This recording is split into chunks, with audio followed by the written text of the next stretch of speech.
Hi friends, இன்னைக்கு நம்ம வந்து ப்ரான் கிரேவி செய்ய போகிறோம். இன்னைக்கு சாப்பாட்டுக்கு வந்து எதுவுமே செய்யலை, ஸோ ப்ரான் கிரேவி செய்ய போகிறோம். அதுக்கு தேவையான பொருட்கள் என்னென்னு ஃபஸ்ட்டு பார்த்துடலாம். ஃபஸ்ட்டு தேவையான அளவுக்கு வெங்காயம், 2 வெங்காயம் எடுத்துக்கோங்க, 2 தக்காளி, 2 தேவையான அளவு பச்சை மிளகாய், கொஞ்சோண்டு கருவேப்பிலை எடுத்துக்கோங்க, பட்டை, சோம்புத்தூள், ஏலக்காய், கிராம்பு எல்லாம் ஒரு 2 துண்டு 3 துண்டு எடுத்துக்க போதும். சோம்பு வந்து ஒரு ஸ்பூன் எடுத்துக்கோங்க, சோம்பு தூள் 1 ஸ்பூன் எடுத்துக்கோங்க. தேவையான மசாலா என்னென்னு பார்த்துடலாம். கரம் மசாலா 1 ஸ்பூனு, மல்லித்தூள் 1 ஸ்பூன் எடுத்துக்கோங்க, கொஞ்சோண்டு சிட்டிகை ஒரு மஞ்சள் தூள் கொஞ்சோண்டு போட்டால் போதும். 1 ஸ்பூன் அளவுக்கு மிளகாய் தூள் எடுத்துக்கோங்க. நீங்கள் வீட்டில் யூஸ் பண்ணுற மிளகாய் தூள் யூஸ் பண்ணாலும் ஓகே தான், டன். தேவையான அளவுக்கு ஆயில் ஊற்றிக்கோங்க. நான் வந்து ஒரு 3 ஸ்பூன் வரைக்கும் ஆயில் ஊற்றுவேன், ஏன்னா எங்கள் மாமனாருக்கு வந்து ஆயில் பிடிக்காது, அந்தளவுக்கு சாப்பிட மாட்டாங்க. ஸோ தேவையான அளவுக்கு வந்து ஒரு 3 ஸ்பூன் எடுத்துக்கோங்க. எக்ஸ்ட்ரா நமக்கு வேணால் தெரியாமல் ஊற்றிக்கலாம். அப்புறம் வந்து 2 பட்டை எடுத்துக்கோங்க, சொல்லலையா பட்டை, 2 பட்டை எடுத்துக்கோங்க, சிம்மில் வச்சுக்கோங்க. 2 பட்டை எடுத்துக்கோங்க, 2 பட்டை, 2 கிராம்பு, 2 ஏலக்காய் சேர்த்துக்கோங்க. இது கூடவே வந்து 1 ஸ்பூன் சோம்பு.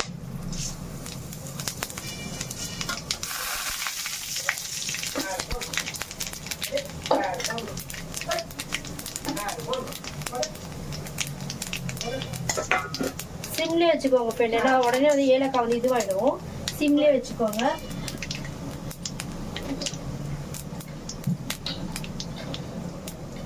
அப்புறமா 2 ஆனியன் போட்டுடலாம், நம்ம கையோடவே சேர்த்துடலாம் ஆனியனை.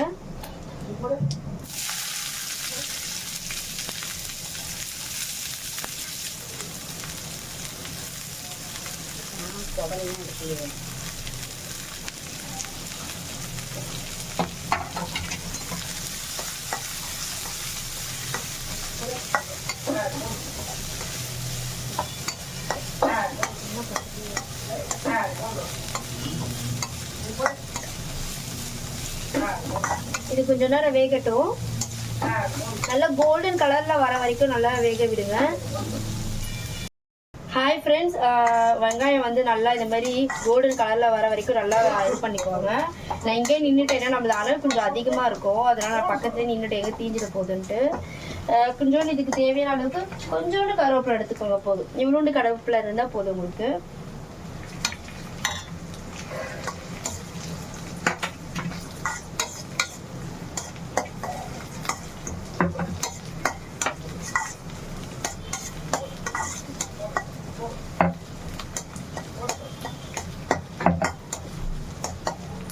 இது கூடவே 1 ஸ்பூன் இஞ்சி பூண்டு பேஸ்ட் சேர்த்துக்கோங்க.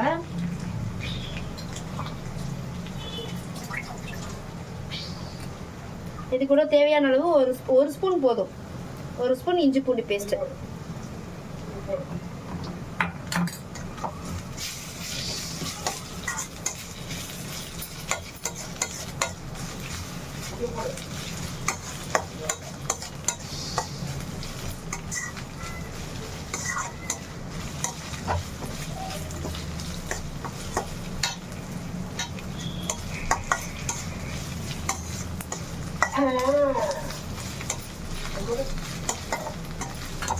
இது கூடவே நம்ம 2 பச்சை மிளகாய் நான் சென்டர்ல கட் பண்ணி வச்சிருந்தேன் இல்லையா, அந்த 2 பச்சை மிளகாவும் போட்டுடுங்க.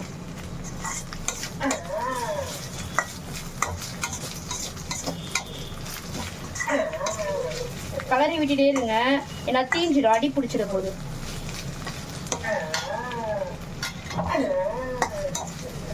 கொஞ்சம் கலரி விட்டதுமே நம்மளுக்கு தேவையான அளவுக்கு உப்பு போட்டுக்கலாம். உங்களுக்கு எவ்வளோ தேவையோ அவ்வளோ போட்டுக்கலாம், இவ்வளோ குறிப்பிட்டு இவ்வளோ தான் போடணுன்றது இல்லை, உங்களுக்கு தேவையான அளவு உப்பு போட்டுக்கலாம்.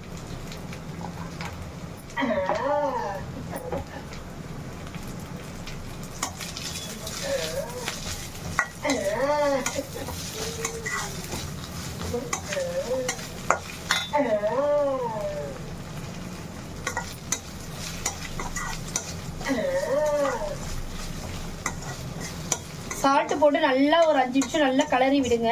நல்லா கலரி விட்டதுக்கு அப்புறம் நம்ம 2 தக்காளி கட் பண்ணி வச்சிருந்தோம் இல்லையா, அந்த 2 தக்காளியுமே ஆட் பண்ணிக்கலாம். இதோட சின்னதா இருந்தா 3 சேர்த்துக்கோங்க, பெரிய தக்காளி இருந்தா ஒரு 2 இருந்தா போதும்.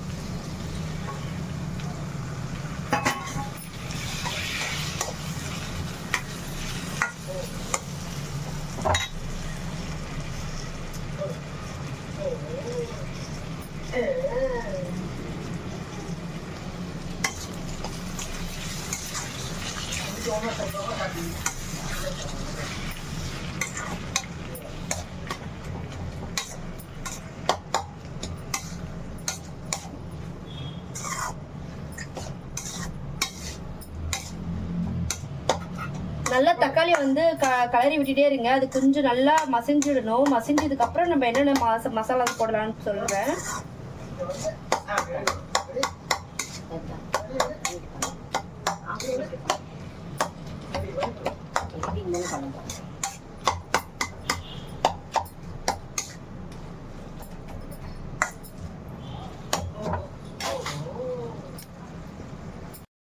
ஹாய் ஃப்ரெண்ட்ஸ், இந்த மாதிரி நல்லா கொதிச்சு வரும்போது நீங்கள் ப்ரான் போடுங்க. நான் வந்து 1/4 கிலோ ப்ரான் தான் எடுத்திருக்கேன். ஏன்னா நம்ம வீட்டில் வந்து இன்னைக்கு 4 பேர் தான் இருக்கோம். ஸோ வந்து இன்னைக்கு ஒரு வேளை நைட்டுக்கு மட்டும்தான். அதனால வந்து 1/4 கிலோ ப்ரான் தான் எடுத்துருக்கேன். உங்களுக்கு தேவையான அளவுக்கு நீங்கள் எடுத்துக்கோங்க. எடுத்துக்கிட்டு இந்த மாதிரி ஸ்ப்ரெட் பண்ணி விடுங்க. அப்போ தான் எல்லா சைடுமே நல்லா குக் ஆகும்.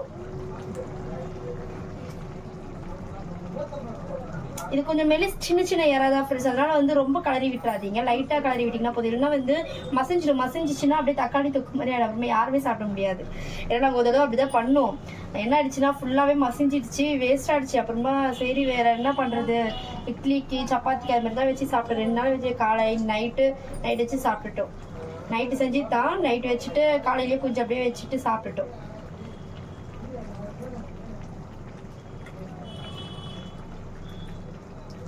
நம்ம வீட்டுக்கு வந்து வீக்லி ஒன்ஸ் ஒரு 3 டேஸ்க்கு வந்து ஒரு ஆண்டி வள்ளின்ட்டு அவங்க வருவாங்க. அவங்க மீன் எடுத்து வந்து கொடுத்துருவாங்க. ஸோ வந்து நம்மளுக்கு மார்க்கெட் போக வேண்டிய வேலை இருக்காது. அவங்க வரலன்னா நம்ம போயிட்டு வாங்கிடுவோம். சண்டே வந்து நம்ம சிக்கன் எதுனா எடுத்து செஞ்சுடுவோம். அதனால் இன்னைக்கு சரி ப்ரான் வந்தது, சரி செய்யலாம். ரொம்ப நாள் ஆகுது சாப்பிட்டுட்டோம். ப்ரான் சாப்பிட்டு ரொம்ப நாள் ஆகுது.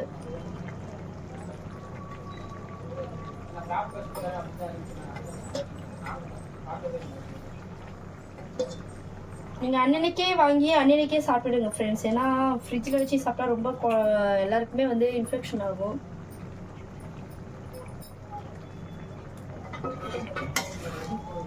நல்லா வந்து கலரி விட்டுக்கோங்க.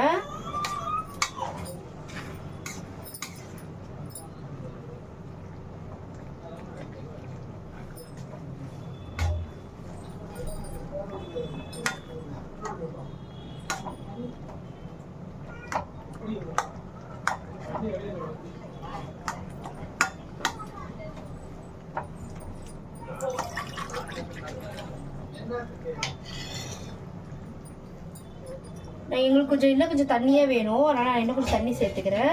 நீங்கள் இதை வந்து தண்ணியே ஆட் பண்ணாமல் நீங்கள் தொக்கு மாதிரி செஞ்சு சப்பாத்திக்கு இட்லிக்கெலாம் நீங்கள் வச்சு சாப்பிட்டு பாருங்கள். உண்மையாக சொல்ல ரொம்ப டேஸ்ட்டாக இருக்கும். நீங்கள் ட்ரை பண்ணி பாருங்கள். கண்டிப்பாக நான் டிஸ்கிரிப்ஷனில் என்னென்ன போடணுன்ற எல்லா இதுவுமே நான் உங்களுக்கு நான் டிஸ்கிரிப்ஷன்லேயே போடுறேன்.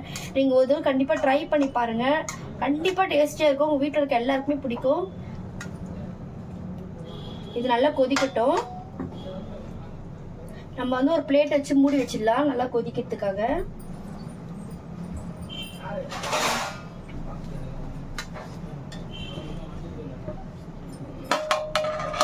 இது நல்லா ஒரு 5 நிமிஷம் நல்லா கொதிக்கிட்டோம் ஃப்ரெண்ட்ஸ். கொதிச்சதுக்கு அப்புறம் நம்ம வந்து தேவையான அளவுக்கு கருவேப்பிலையோ கொஞ்சம் சேர்க்கணும். கருவேப்பிலை சால்ட் கொஞ்சம் கம்மியா இருக்கு, சால்ட் கொஞ்சம் ஆட் பண்ணிக்கலாம். ஹாய் ஃப்ரெண்ட்ஸ், நல்லா கொதிச்சு வந்துருச்சு. யாரா அதை செக் பண்ணிக்கலாம். இன்னும் கொஞ்சம் வேகணும்.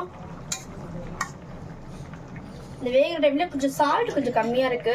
நான் வந்து கல்லுப்பு ஆட் பண்ணுவேன் ஃப்ரெண்ட்ஸ். என்னன்னா கல்லுப்பு வந்து நீங்க அரைச்சி யூஸ் பண்ணுங்க. நம்ம வந்து கடையில வைக்கிற சால்ட் வந்து யூஸ் பண்ணக்கூடாது. நம்மளுக்கும் ஹெல்த்தி இல்ல, குழந்தைங்களுக்கும் ஹெல்த்தி கிடையாது. ஸோ வந்து கல்லுப்பு வந்து அரைச்சிக்க. எங்க மாமியார் வந்து அரைச்சி வச்சிருவாங்க. எப்பவுமே அவங்க வந்து அரைச்சி வச்சிருவாங்க. கடையில நாங்க வாங்க மாட்டோம். உங்களுக்கு தேவையான சால்ட் யூஸ் பண்ணிக்கோங்க. உங்களுக்கு வந்து யூஸ் பண்ணக்கூடாதுன்னா யூஸ் பண்ணாதீங்க. லைட்டாக யூஸ் பண்ணிக்கோங்க. இது சும்மா மேலோட்டமாக கலரிக்கோங்க ஃப்ரெண்ட்ஸ். ஏன்னா நம்ம நல்லா கலரிட்டோன்னு வச்சுக்கோங்களேன், இறை ஃபுல்லாக உடஞ்சிடும். ரொம்ப நம்மளால சாப்பிட முடியாது.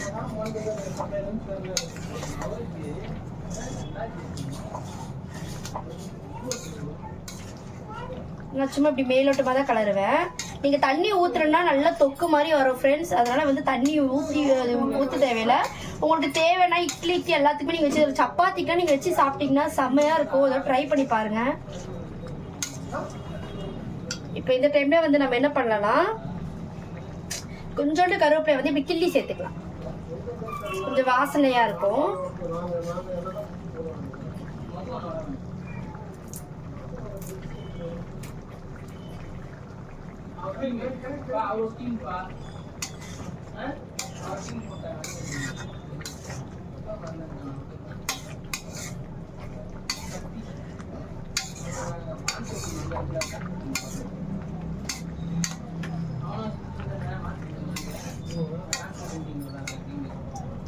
தண்ணி எடுக்கலாமா?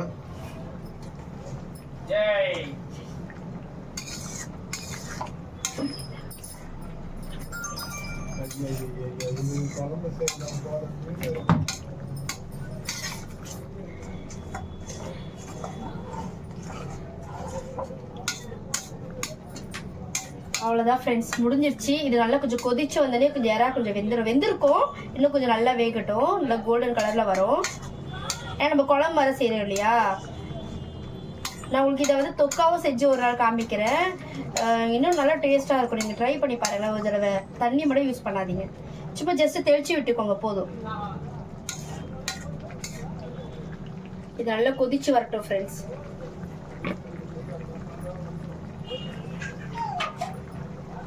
ஒரு 10 நிமிஷம் நல்லா மூடி வைங்க, நல்லா வேகட்டும்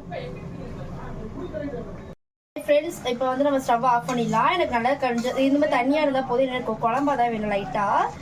சூப்பராக இருக்குது ஃப்ரெண்ட்ஸ். நீங்கள் ட்ரை பண்ணி பாருங்கள். உண்மையும் ரொம்ப டேஸ்ட்டாக இருக்குது. நான் எதிர்பார்க்குறேன், ரொம்ப டேஸ்ட்டாக இருக்குது. நீங்கள் இதோட ட்ரை பண்ணி பாருங்கள்.